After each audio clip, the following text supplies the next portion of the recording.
Lots to look forward to on La Liga front. Let us talk to Adriano, shall we, about what's happening in La Liga and Barca's dominance at the moment. And here he is, looking magnificent. I was just saying he's our own Friday night rendition of The Bachelor. That's another story. Very popular here is Adriano. Good to have you on board, sir. How's things out there? Going very well, and you're looking very sharp yourself this evening, Neil, like the jeans and shoes combo. Thank you very much. It's all shopping from wives and so forth. And by the way, Adriano is still himself shopping for a wife. That's another story, as I say, for another programme. Let's talk about Barca's dominance. I mean, is anybody going to catch these guys? Because a little bit like Italian Serie A, where Juventus are running away with it, Barcelona are probably in danger of that as well, because they keep winning and the chasing pack from time to time are dropping points. Barcelona are in exceptional form, and we've seen it across all competitions this season. So, in answer, no, I don't think they'll be caught this season. Obviously, 5 points clear of Atletico Madrid at the moment, a further 5 back to Real Madrid. And as I said, their recent form, particularly midweek in the Copa del Rey, overturning that 2-0 first leg defeat to Sevilla and winning 6-1 in the second leg, they really are a class above the chasing pack for me, Neil. And I think Barcelona are a couple results away from really breaking this La Liga table apart. So they come up against Valencia this weekend too. We know Valencia have had some struggles this season, but Valencia have been back into some decent form of late. Obviously, Valencia have had some success against Barcelona as well in recent times. But again, Barcelona at the Nou Camp, they just appeared far too strong despite Valencia's mini resurgence. But it is good to see Valencia back up in the top 7, knocking on the door of European football. And I think that they will go on and finish in the top 6 and return at the very least to the Europa League next season. But yeah, for Barcelona, I just think they're too strong. They do have a couple of issues, though, coming into this match. Sergio Busquets is suspended for the match, so he won't feature. And Dembele, they were hopeful of having him back in action here. He won't be back either. So a few headaches for Barcelona to contend with. Yeah, and then Adriano, Valencia have brought in this new Alaves striker, Ruben Sobrino, and you know, he's scored a couple of goals. I think 3 goals in 20 games. Could he be a good buy for them? Well, he's a buy. Obviously, Valencia lost Michy Batshuayi, who had his loan from Chelsea terminated, had to return there. He's now moved on to Crystal Palace. But I suppose it's just another number up top. 3 goals in 20 games is correct, as you said there. They need to find some goals because goals have been hard to come by for them all season. Just 22 goals in their 21 fixtures. They've only conceded 18, so they've been solid defensively, but particularly against the big boys and Barcelona being the biggest of them all, they're going to have to find another avenue to goal because, as I said, it's been very difficult for them up top all campaign. But as I said, they are building, they are knocking on the door of the European places, and I think that signing will help them in their quest for a return to European football, but a mountain of work for them to do this weekend. Adriano, you know, here in South Africa, we have what we call a PSL coach merry-go-round. Well, it looks like Villarreal have joined that merry-go-round. I mean, this story is incredible. They've sacked Garcia. I think he was only there something like 7 weeks. They've gone back to the previous coach. So what's the inside track on that? Because that's incredible. Doesn't normally happen like that in La Liga.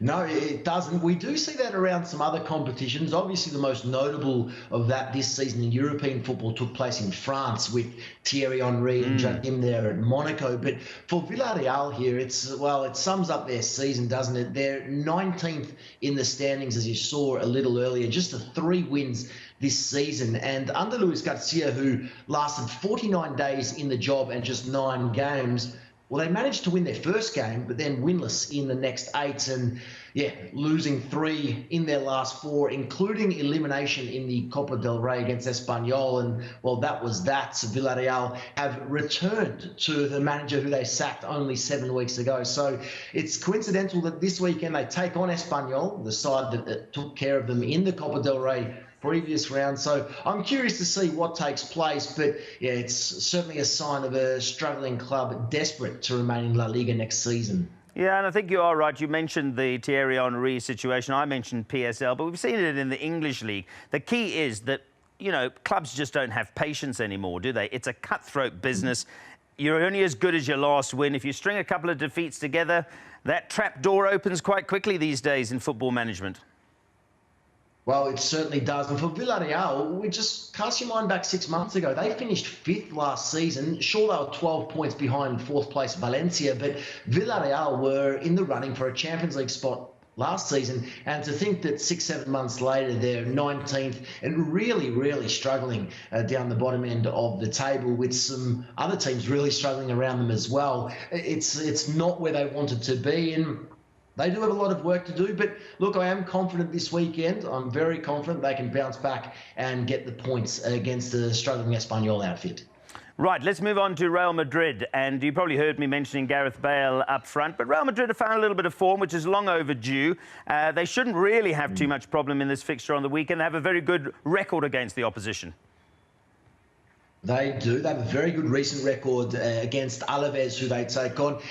I'm just a little concerned about the short turnaround. Obviously, they took on Girona in the Copa del Rey midweek. They got through to the semi-finals. Just a quick note, the semi-final draw for that competition has just been released. Barcelona-Real Madrid, the semi-final of the Copa del Rey, which you're looking forward to. But Real do have a very good recent record against Alaves. They have won their last 6 matches against that team while only conceding 3 goals. That's at home at the Bernabeu. But they did lose the reverse fixture earlier on in the season, 1-0. And that was when they were in that really bad stretch of form, Real, where they were struggling for goals for that 481-minute unfortunate record that they set.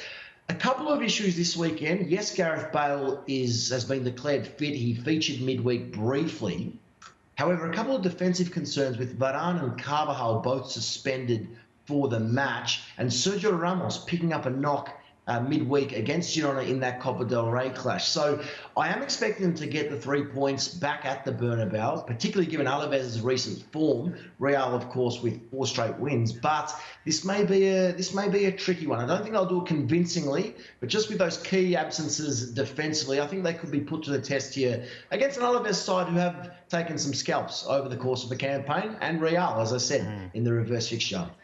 OK, take your Real hat off for a moment, put your Atletico Madrid hat on. Now, this, of course, is about the revolving door of players. Of course, when Higuain went to Chelsea, Morata released. He's going to make his debut, we suspect, on the weekend. You know, from a striker's point of view, I suppose it's not great because it's a confidence thing about striking. Once you get released from a club and you move on, you've got to regain that confidence. So he'll want to hit the ground running if he can. He will, and I think he's got the best opportunity of doing so for some time under Diego Simeone, a manager who I believe to be one of the very best that we've seen in football. For Morata, it's an opportunity to return home. He returns to the club where he started his youth career at Atletico Madrid at the age of 12, and he returns 14 years later, as you see there on your screen. So this is a massive opportunity for Alvaro Morata to settle in under one of the world's best managers against one of the world's most informed strikers in Antoine Griezmann, and really return to the form that we saw 3-4 seasons ago when at Juventus, because in his second spell with Real Madrid, in his spell with Chelsea, really failed to fire consistently and unfortunately lacked that confidence. I do have faith in him here at Atleti. I think the right fit is here, the right manager is here, and I'm excited for his debut this weekend and with the bigger games to come as well this month. Yeah, it's interesting, Real Betis. They've only had 1 win out of 9, but of course they're buoyant because they've got themselves through to the Copa del Rey semi-finals. So that's a big plus for them, isn't it?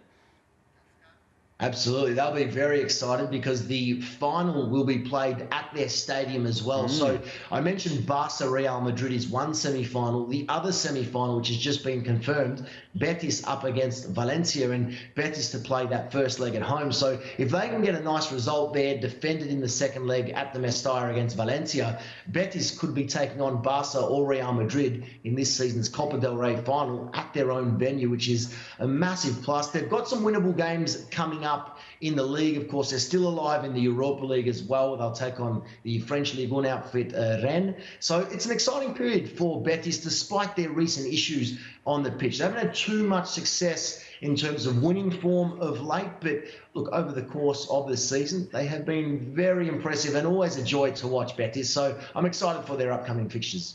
Adriano, completely away from football, because I'm going to talk about Jukes now, which is where you download music. What's your favourite artist, music artist? I have to say I'm a big Drake man these days, Neil. Oh, very modern. He's not really. I think he still listens to Gilbert O'Sullivan. He was just trying to be trendy. But thanks very much. Well, we'll download some of that for Adriano. What are you going to download when you download Jukes? Because we're talking about watching your favourite football match of the weekend. And, of course, we've got Six Nations Rugby that starts. We know all the superheroes on that double-header coming up on the weekend as well. But you've got a chance to download the DSTV Now. And, of course, you'll get Jukes because you'll get it via Premium, Compact Plus, or Compact customers, all free access to Jukes VIP. And what's more, once you've signed up, you can add 4 family members to enjoy Jukes VIP as well. Create your own playlist, get in the mood for whether it be soccer or rugby or whatever it is you are watching on the weekend. Time for us now to get Adriano back after the break. He will not be talking about La Liga, he will talk about Serie A, and Juventus just keep marching on.